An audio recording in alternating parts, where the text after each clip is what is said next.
Olá, amigos do Vestibulando. Tudo bem? A nossa aula de hoje será sobre a expansão comercial marítima europeia, processo responsável pela formação do sistema colonial tradicional. Preste atenção neste cartoon.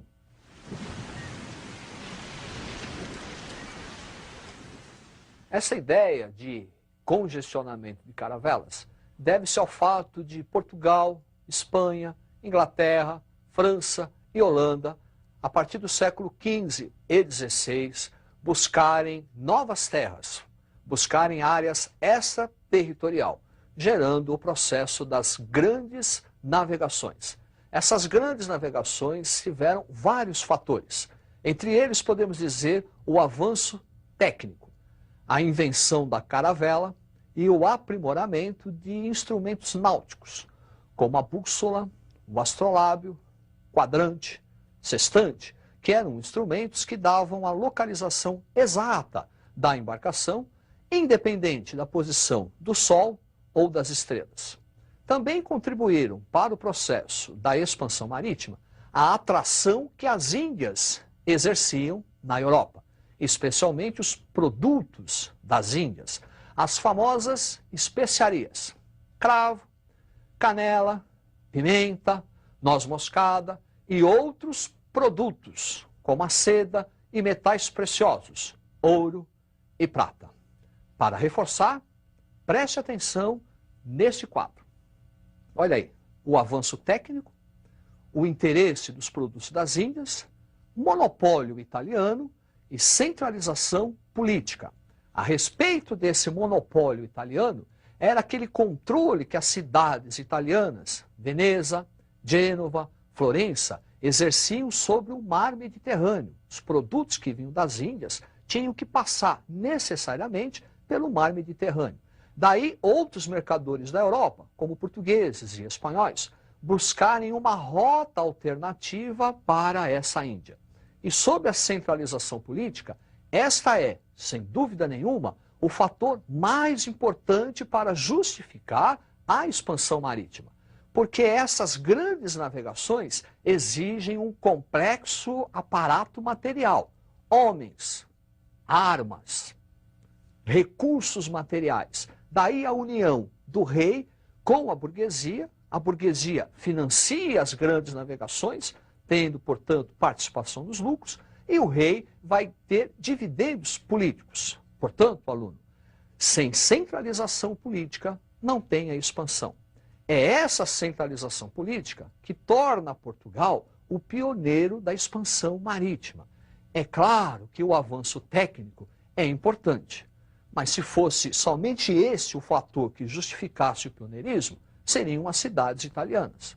Posição geográfica também tem um fator importante, mas não justifica, porque senão seria a Inglaterra, que é uma ilha. Mas, na verdade, foram países da Península Ibérica, primeiro Portugal e depois Espanha, quem saíram na frente na expansão. E por quê?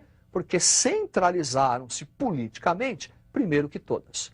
Portugal, já no século XIV, realizou a sua centralização política através da famosa Revolução de Avis, onde uma poderosa burguesia mercantil se aliou ao rei, gerando recursos, gerando a possibilidade da expansão marítima. E aí inicia-se o famoso périplo africano, ou a expansão portuguesa. Observe atentamente este mapa. Aí está o início da expansão, no primeiro momento, conquista de Ceuta, no norte da África, depois uma expansão sobre as ilhas do Atlântico, Canária, Cabo Verde, Açores, depois costa do Atlântico, da África, Guiné. Em 1487, Bartolomeu Dias dobrou o cabo da Boa Esperança.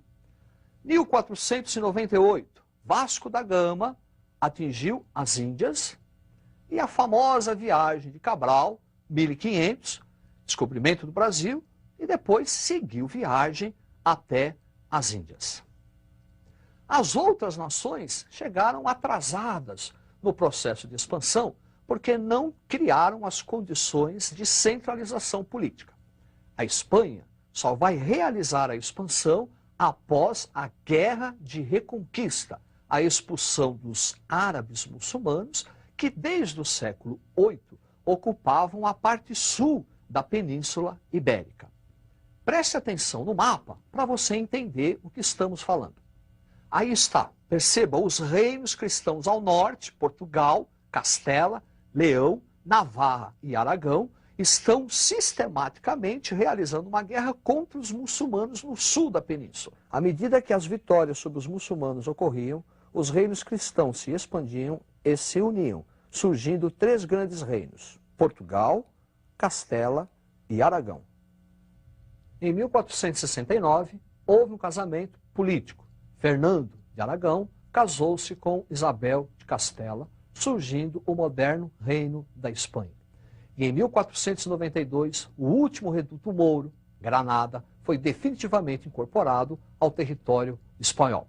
A partir daí, criaram-se as condições para a expansão marítima espanhola. Cristóvão Colombo recebeu 3 caravelas: Santa Maria, Pinta e Ninha. Conhecedor da esfericidade da terra, acreditava ser possível atingir o leste viajando, navegando sempre em direção a oeste. Morreu em 1506, acreditando ter encontrado um novo caminho para as Índias. Na verdade, descobriu um novo continente. Continente esse que foi percebido por Américo Vespucci em 1501. Daí o continente ter sido batizado em sua homenagem. Ao longo do século XVI, Portugal e Espanha vão dividir o mundo entre si. Observe este mapa. A linha tracejada é o tratado estabelecido na bula Inter Cetera, que vai determinar que qualquer terra situada a 100 léguas a leste das ilhas de Cabo Verde pertenceriam à Espanha. Em 1494, nesse tratado indicado aí, a assinatura do Tratado de Tordesilhas, onde uma parte do continente americano vai pertencer a Portugal. Esse processo de expansão marítima vai trazer várias consequências. Entre elas, nós vamos ter a formação do sistema colonial tradicional, o retorno da escravidão, o escravismo e o eurocentrismo. Preste atenção neste quadro. Aí está, consequências da expansão, o sistema colonial, o escravismo, processo de acúmulo de capitais e o eurocentrismo. Por eurocentrismo, entende-se a Europa como referência, principal ponto de referência econômica, social, cultural e política. Pelo menos até a Segunda Guerra será referência. Exemplo, na América, o idioma são todos europeus, português, inglês. O sistema econômico utilizado na América, o capitalismo, também se desenvolveu a partir da América. Uma das negações desse sistema, o capitalismo, é o socialismo, que também se desenvolveu na América. E a acumulação primitiva de capitais. Primitiva, porque foi a primeira forma que o capital encontrou para se auto-reproduzir, através das trocas mercantis. E primitiva, da forma como essa auto-reprodução ocorreu, dizimando e ocupando outro continente e tornando escravos população do continente africano. Primitivo também nesse aspecto. A viagem de Vasco da Gama foi muito importante. Ela gerou 1.400% de lucro a Portugal. Foi tão importante que quando Vasco da Gama voltou a Portugal, ele foi recebido com uma festa, um verdadeiro carnaval.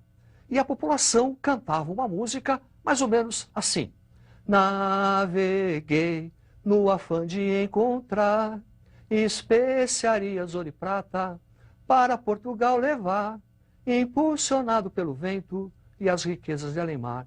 Percorri o Oceano Atlântico, dobrei o cabo da Boa Esperança e as Índias atingi. Cheguei na China, no Japão, com os meus brasões. Eu sou o tema dos Lusíadas de Camões. É no Chuê-Chuê, é no Chuê-Chuá, não quero nem saber, a burguesia italiana eu vou ferrar.